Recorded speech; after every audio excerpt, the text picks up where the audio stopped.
the outside in, it definitely feels a little bit strange, but I'm willing to give it a go at least and see what we can see here as the draft has started up for game number 4.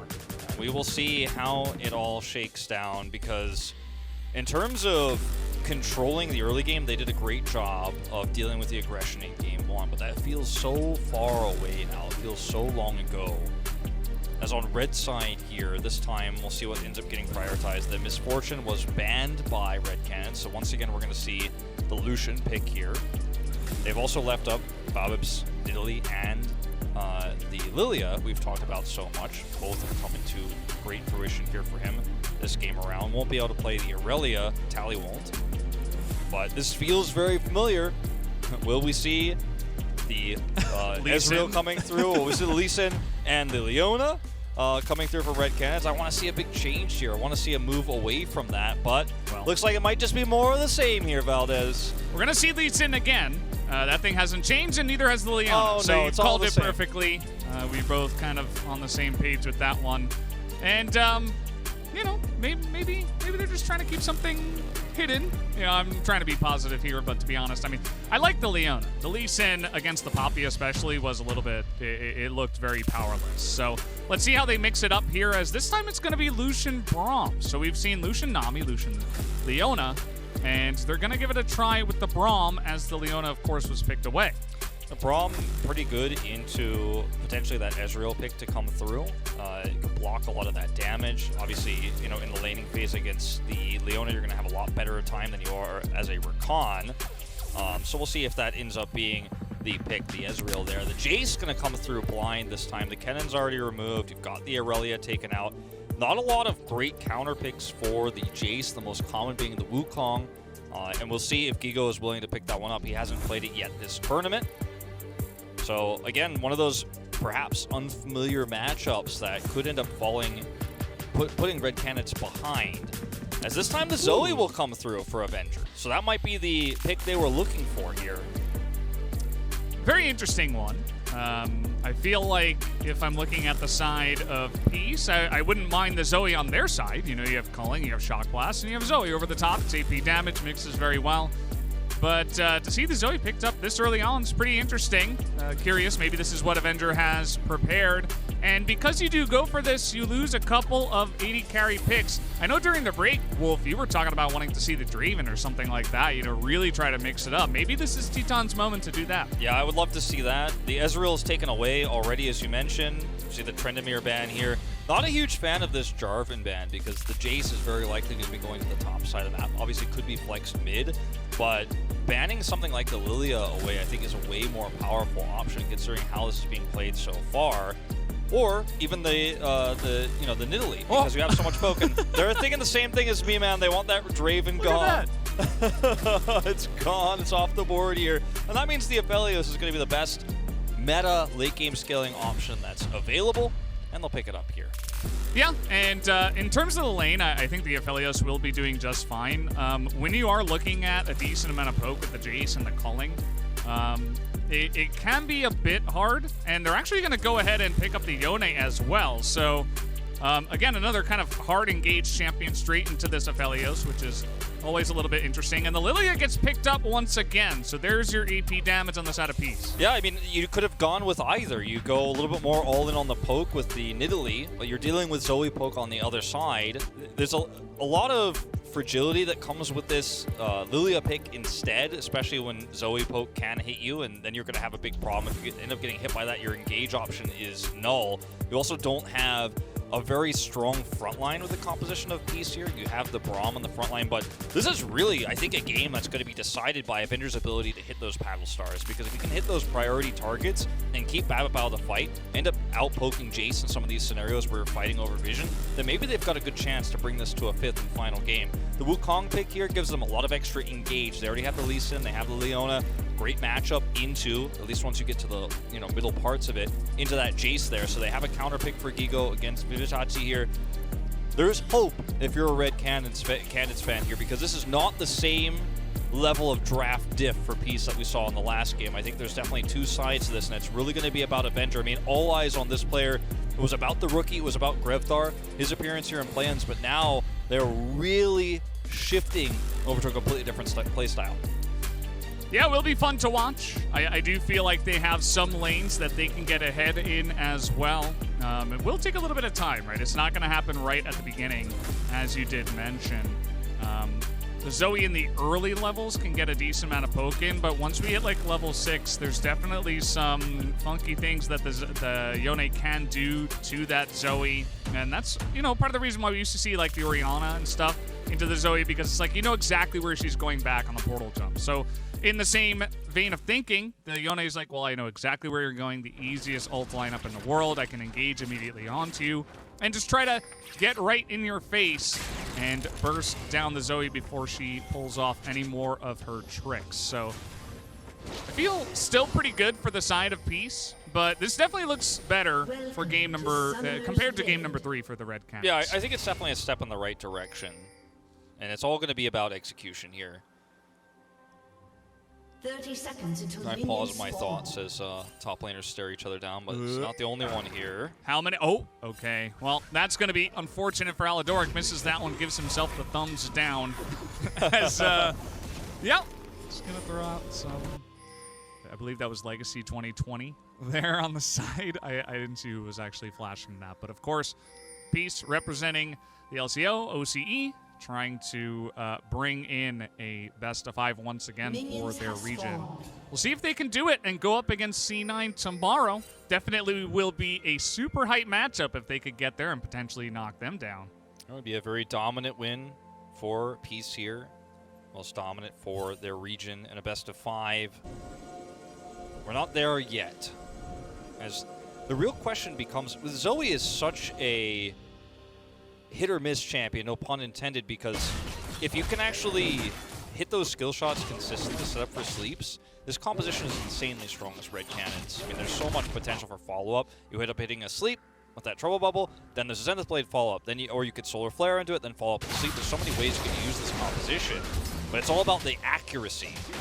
So we're going to see early trading here for the Wukong, Peroxide Conqueror. Yep. Procking the Conqueror and has the extra armor, getting right on top of his Itachi, making life hard for the Jace. So one thing you can do at level 1 is get really annoying here and just charge on in over and over. Once the Jace gets a couple of levels, I feel like it goes back into his favor for a little bit. But then, as you were talking about, Wolf, once you hit like level 8, 9, Wukong gets his ultimate, there's a lot of kill pressure that does come in from the Wukong, which is not very common in lanes that go up against Jace. Yeah, Jace is usually the bully from start to mid, and with the Wukong you have a lot of power in early to mid, and then even later on, obviously, if you get ahead. What's really interesting about this mid matchup, like you mentioned, is the kind of volatility of it between the Yone and the Zoe, because both of these champions go forward and come back with their abilities. The Soul Rip there, and of course, the ultimate from Zoe is Bobbip going to go for a very early game, punishing this aggressive play from Gigo. This is perfectly timed. He's already burning down. The Lee Sin is charging up, trying to buy some time. Miss on the Q of the Lilia, but as we have it, Avenger comes in and gets the Ignite down that was stolen. And now Bobbip is under this turret. Aegis in a rough spot, but he will survive, and Red Canids get a couple. We have TP coming in. Doesn't look like there will be an escape here for this Lee Sin, as he will at least deny it from the Jace, I suppose. But that's first blood and a couple here of the Red Canids. Yeah, it takes 13 seconds for that to execute to proc, and I think it was a few shy of that when he does come in there with the teleport to finish him off. So 2 for 1 here for Red Canids, but could have been a little bit cleaner there for Peace if that Q lands from Bobbip. It's a completely different story, but the fact that it misses by so much critical time. Teleport not used for Tally either in this exchange, so he's going to be able to keep that. That's one really nice advantage that they are going to have. Of course, Gigo on the other side will keep his. But this Wukong aggression is working out very well in what is somewhat of a counter pick here against the Jace. Losing a lot of farm, or was potentially going to lose a lot of farm here. We'll actually clean this up. Picks up 2 assists for himself, and things can definitely start to snowball. Like we mentioned, out of control on the top side if Red Canids continue to cap this. It was pretty cool to see how fast the Zoe could collapse as well with the teleport. Looks like she picked up Ignite with her W as well, which is pretty lucky for this moment. Yeah, notice the Q missing, as you mentioned. That would have been a dead Wukong there. And unfortunately, he survives a little bit longer. And this is just so unfortunate. It allows you just to come in here and grab that kill between 2 enemy turrets. does eventually, of course, fall there. But things could have definitely gone a little bit better there for Peace, just threading the needle there. You could see the excitement, obviously, in the coaching booth, because this is do or die for Red Canids. One more loss, and you're out of the tournament. Your world's ends here.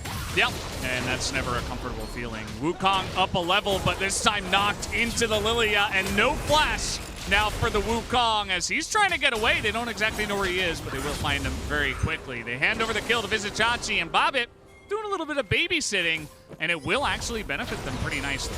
There's nothing that Aegis can do on the other side of the map. Not going to be able to find any sort of counter picks or anything like that. So twice now, Peace have been able to punish this Wukong trying to put the pressure on. It's really well-timed shock blast there from Vizicachi. But, you know, this is going to start to take its toll here against the Wukong eventually if this continues.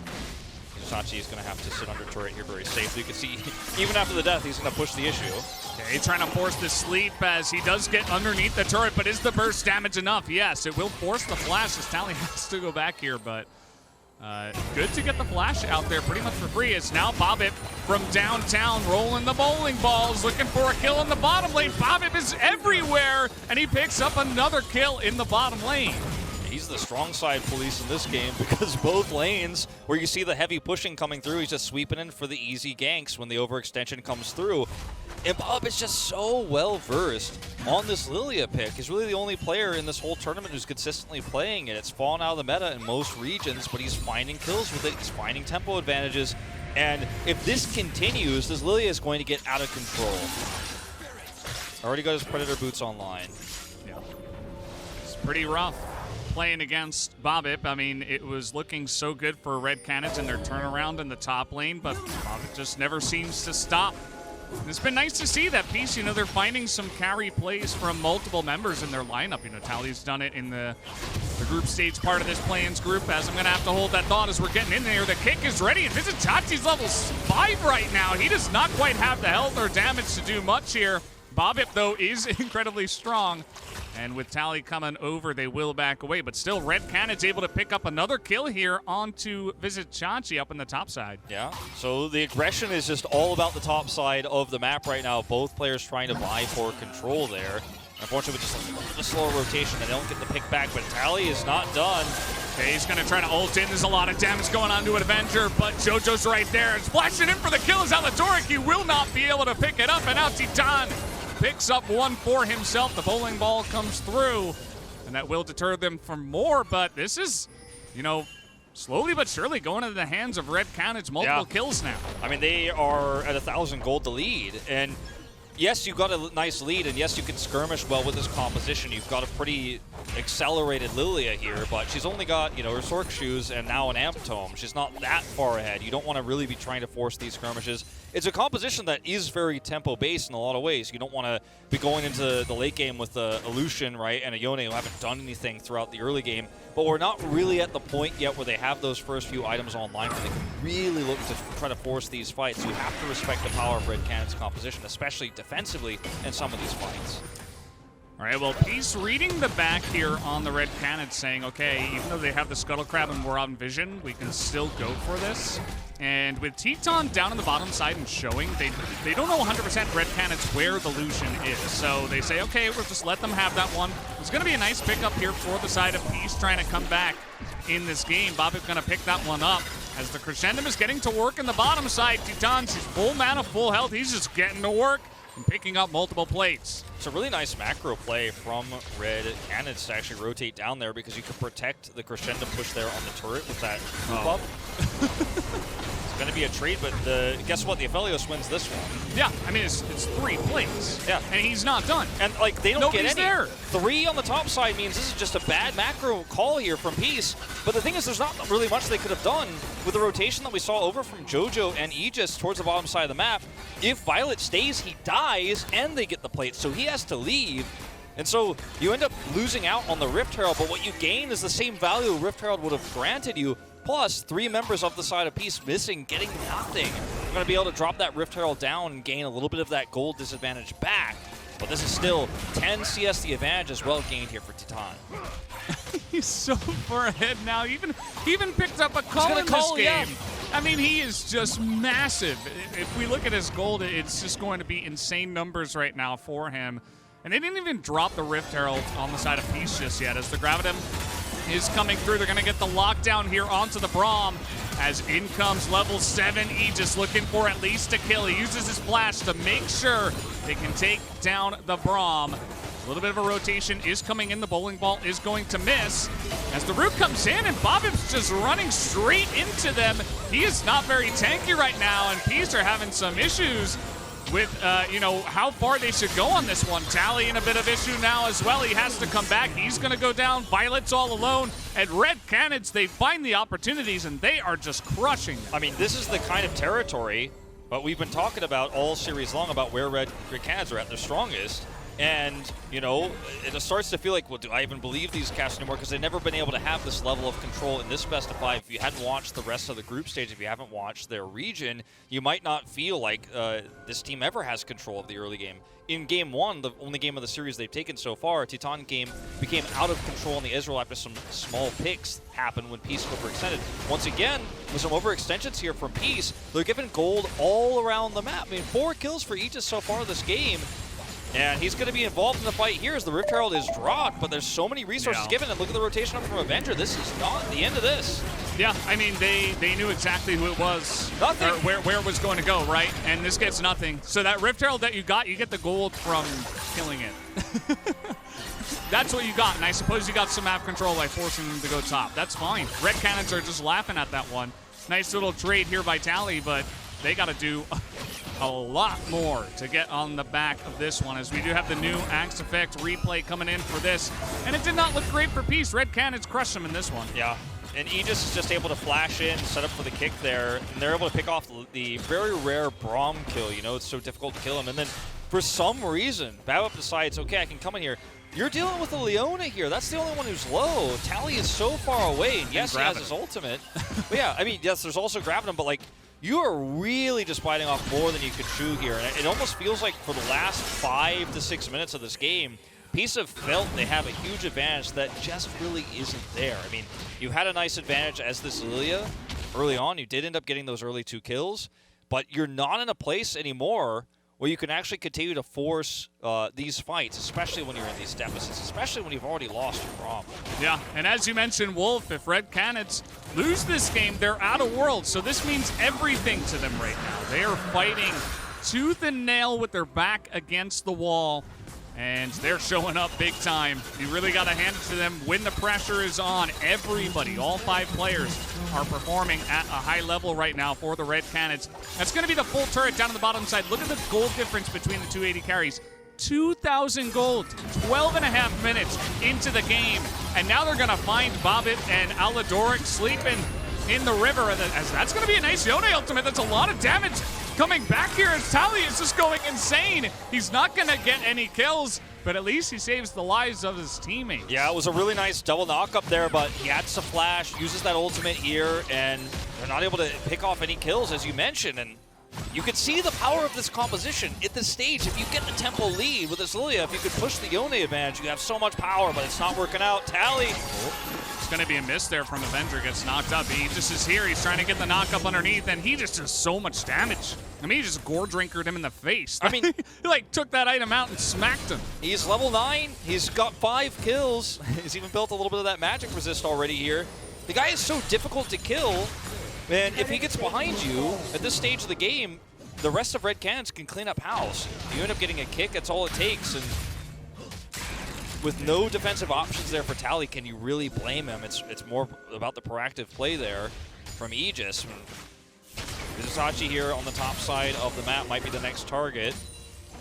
He does have Aladoric nearby. But man, the bot turret is demolished. There's such a huge amount of gold. Now that the cull is complete, that's a bunch of extra bonus gold going over to Titan. Finishes his Gale Force here early. Now the Divine Sunderer is up for Gigo. I mean, what more of a lead could you really ask for with this composition that's also, by the way, very strong in the late game? Once the Zoe starts getting those Paddle Stars off later on, once you see Aphelios really get to front to back against this team fighting composition of Peace, it gets worse. It doesn't get better from here. 6,800 to 4,500, 13 gold. No, sorry, 2,300 gold, the leader. Yeah, he's that's the thing about the Don't late do game. math on cast. Yeah, that's generally a good rule. But this time you got there, Wolf, so congratulations. Yeah, Titani, he's also up 2 levels. So he's getting all these extra stats. He has all that extra. And even in terms of late game, it doesn't even really matter what champion that is. Like, he's just going to be so far ahead just based on the way the game is going, but especially because it is Aphelios into some of those champions that like to get into your face. As Red Canids will be picking up the Rift Herald tier. Looks like that top turret is the target here because the other 2 turrets, oh, I guess the mid one is still up. It's getting late over here in Korea. But certainly late for us, yeah. They have their options, right? They could go mid or they could go top, I suppose. Yeah, I mean, you have so much power here as Red Canids, and unfortunately for Peace, with a composition that's running this Lucian Yone, you kind of just have to sit back and watch the show. At least they got the first Drake in this game, so there's a little bit more of a buffer for them. It's not like they're getting completely choked out of the game, and it's not like towers are falling all around them, but you can't make proactive plays with the composition that so desperately wants to be proactive early, especially with the lead that Bobop had early. Some of those proactive plays he made were what's, springboarded Red Canids back into this game and gave them such a huge advantage. I mean, we're now talking 5,000 gold lead nearly. So you're between a rock and a hard place here for Peace, and it's not an unwinnable game by any means, but the challenge is going to be to find those holes, find those gaps in Red's composition. And with the Gale Force already up for Titan, picking him off is just out of the question. You've got a tanky, powerful Aegis here on the Lee Sin who can basically buffer almost anything. We've seen some miracle engages from Bobop. I think that's where you're going to have to start. Well, they're going to get the... Oh, he tried to get the knock up onto Avenger. Nice stride from Alador, kind of an awkward angle there. As we do have the Rift Herald still, they're not even going to use it. They can hold on to that and see what's happening now. The Zoe from ahead, even a trouble bubble rather, onto Bobop. He is going to take a huge chunk himself. And now what are you going to do? You don't have the range, you don't have the wave clear. You've got a bowling ball, and that's it. This is going to be another turret into the pockets of Red Canids. They are taking over this entire map. Yeah, I remember last game where I said, well, I don't like to call games over. We're kind of nearing that territory here. It's a very different scenario, and there is some comeback potential with Peace's composition, but I gotta say, Avenger, he's delivering on this Zoe. We've seen some up and downs, talked about it earlier. We did see a very successful Zoe in the first series of the evening. We saw Cody's Zoe, a few days ago, not quite live up to the hype that we were expecting to see him play well on it with, but in this particular game, he's hitting the skill shots when they matter most, and everything is suddenly all coming together here for Red Canids, and that's what you love to see in a best-of-5 like this, where it looked like all hope was lost after you got totally draft gapped in the previous game. They're going to take their first Drake of the game for free while they have control of 3 lanes across the map. I mean, as Peace here, you're kind of hoping for a miracle. You're hoping for an overextension. Yeah, I mean, I think on their side, it is going to be difficult to lock down some of the squishy backline, namely the Zoe and the Aphelios, but they do have some tools. It's not going to be easy, mind you. I think they need some Shock Blast to start off a fight. Maybe if things kind of are shuffling around an objective and everybody's kind of posturing, maybe Vizichanchi, who, yes, he did fall behind in the lane, but he's kept up in CS. He still is a Jace. Maybe he can do some work into that backline. Just looking for, potential here on the side of Peace. What you can do before an objective fight, and we're so far away from that because that Drake was taken for free, what you can do is even toss in a culling, before the fight. And if you can chip down... Oh, boy. Oh, no, this is not where you want to be. Yeah, Bobop's out here all alone, and he is going to have a Jace, as even the Solar Flare comes in just for a bit of help. Did not even need that, as that will be another kill onto him. He's not safe. Yeah, they just didn't have the vision to go onto that one, and he's even going to flash, and they don't seem to care. The damage comes in, the kick flash, and that will be a free Jace on top of everything else. Diego takes a lot of damage, but it won't be enough.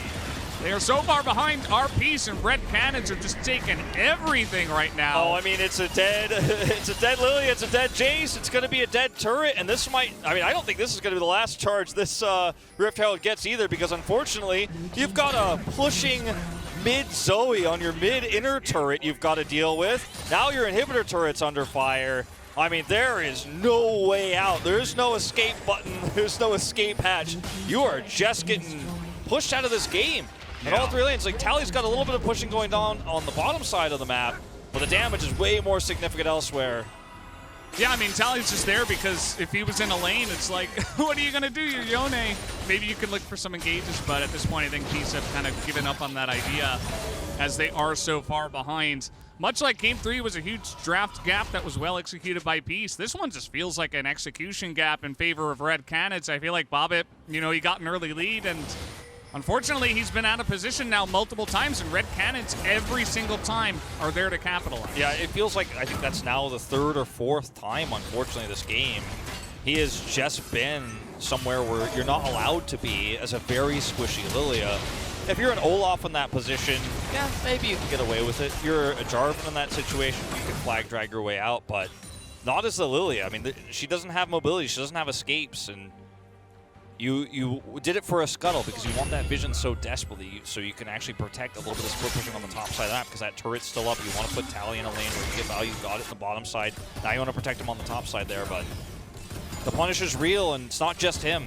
It's the whole map you lose with just one overextension like that. Yeah, and you know, Red Canids, they're in a position where they have total map control.